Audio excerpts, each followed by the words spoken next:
punto. Vámonos al siguiente tema, no tenemos más tiempo. El déficit presupuestario y el salvataje chino. El diario El Universo del miércoles 15 de septiembre del 2010 presentó un editorial de Gabriela Calderón de título El déficit y el dinero de otros. Según Calderón, cuando uno gasta más de lo que tiene y constantemente tiene que renegociar deudas o pedir nuevos préstamos, su problema no son las deudas, sino su gasto.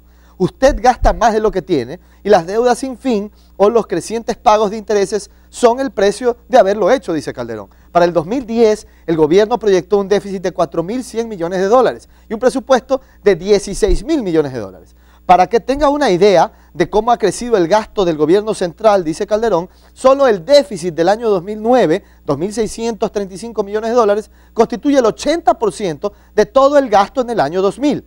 Además, hace apenas 5 años, el gasto del gobierno ascendió a 6.200 millones de dólares. No obstante, los representantes del gobierno se han pasado diciendo que le falta plata. Gastando por encima de sus ingresos, el gobierno llegó a tener un déficit.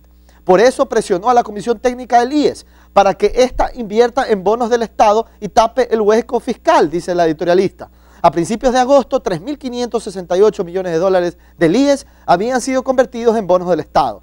Los préstamos de organismos multilaterales y el IES no alcanzaron para cubrir el déficit. Entonces, el gobierno le pidió al gobierno chino un préstamo de 1.000 millones de dólares. Y vaya que lo quería. Aceptó un préstamo a 4 años plazo con una tasa del 6.5% anual y el compromiso de venta de 36.000 barriles de petróleo durante ese mismo periodo. Considere que hoy el FMI está realizando préstamos al 1.1% y hasta 12 años plazo con condiciones mucho más relajadas que antes. El Premio Nobel de Economía Milton Friedman decía que la verdadera carga del Estado sobre la economía no es lo que recauda en impuestos, sino lo que el gobierno gasta u obliga a otros a gastar a través de mandatos. La verdadera cuestión no es cómo el gobierno financia hoy el déficit, dice Calderón, sino por qué llegó a tenerlo y cómo podríamos reducir el gasto para las próximas generaciones que no tengan que sufrir, ya sea impuestos más altos, un crecimiento reducido o una mezcla de ambas cosas, por las decisiones de aquellos que administraron irresponsablemente el dinero de otros, cierra Calderón.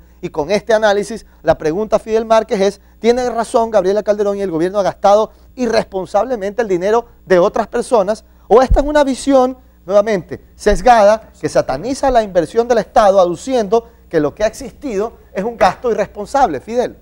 A ver,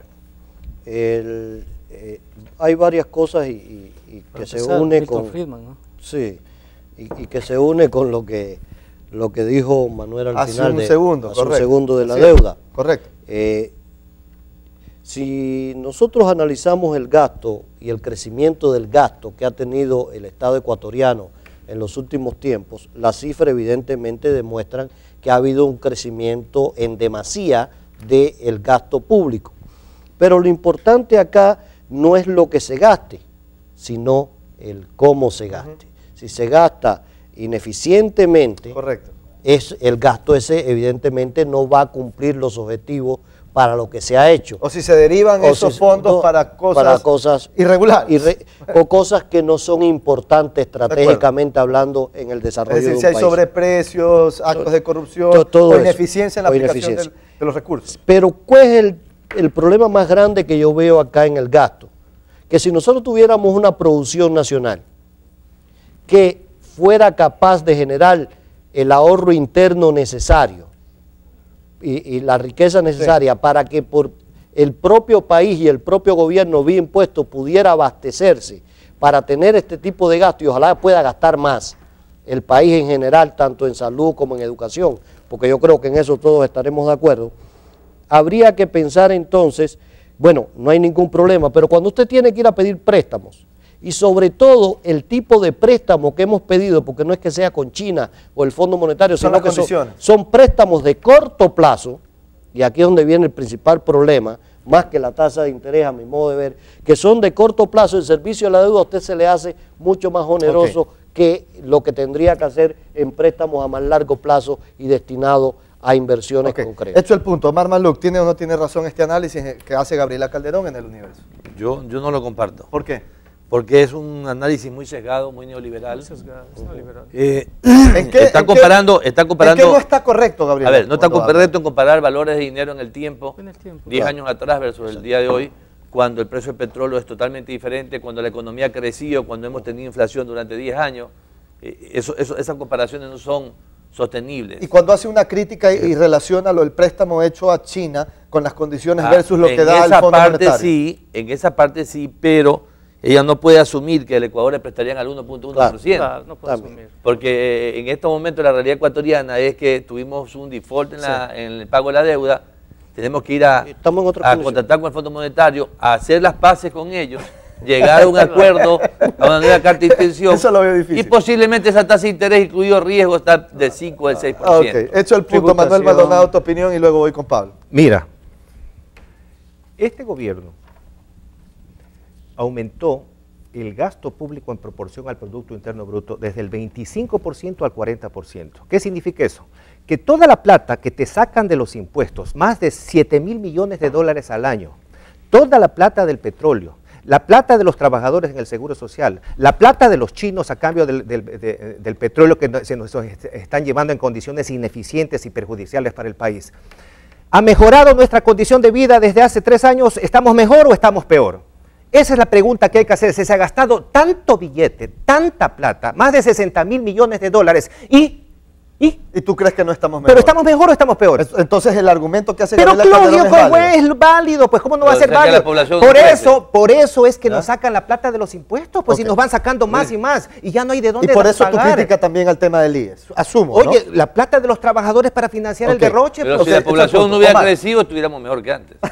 Bueno, Pablo Dávalos. Mira, este es un debate típicamente neoliberal. Los neoliberales están tratando de regresar por cualquier rendija que se les dé.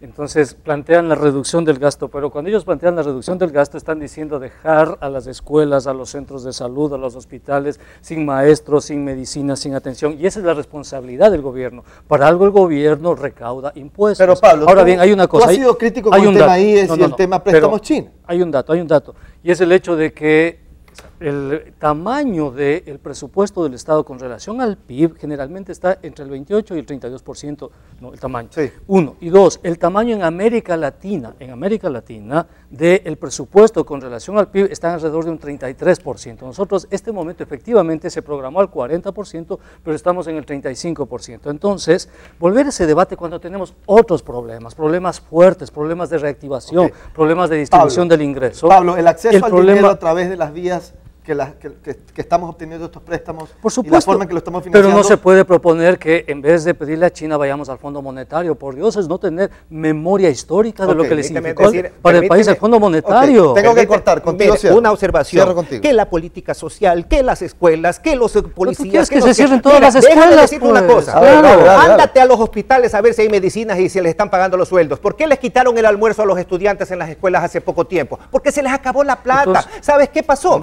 Que la plata se la gastaron para financiar 4 campañas electorales. Eso es todo. Pero y aquí no ha habido política económica, para salud, aquí no ha habido ideología, educación. aquí lo que ha habido es un objetivo electoral y punto. Ok, hecho contigo. Sí. Ahora sí tengo que cerrar, Pablo, pero termina diciendo... Pero necesitamos invertir en salud, en educación. Sí, tenemos que, como sociedad, tomar una decisión. Una cosa es invertir, nadie otra cosa es está a favor de derrochar. derrochar. Estamos a favor de mayor transparencia, mayor diálogo, pero bajo ningún concepto podemos permitir que se restringe, se sacrifique la inversión en salud, en educación, en bienestar, bajo ningún concepto. Con eso tengo terminado. Fidel, si no me dices que no te he dejado hablar, dale. Sí. Ahora sí. Acá es algo, entonces, como se ha invertido más en educación, en salud, no invirtamos en educación. Yo no estoy diciendo eso. Cerremos lo que estoy diciendo escuelas, es que no hay que derrochar la plata escasa, la plata de los impuestos, la plata que te sacan del bolsillo. Entonces lo que hay es que pedir que le inviertan bien. Claro, pero no lo hacen, pues. Ese es el problema, pues. Y ya no tenemos más tiempo que invertirle a esto tampoco, porque se nos ha acabado. He comido el cierre, he comido todo, porque la discusión estaba buena. Gracias a ustedes por ser parte de nuestro programa y participar. Nos vemos en 7 días.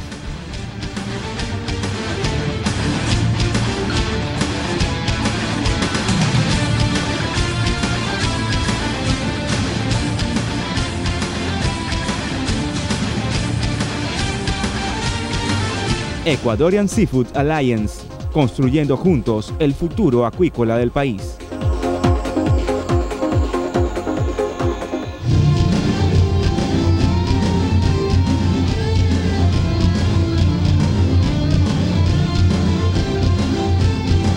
En septiembre y octubre, El Pozo duplica sus premios.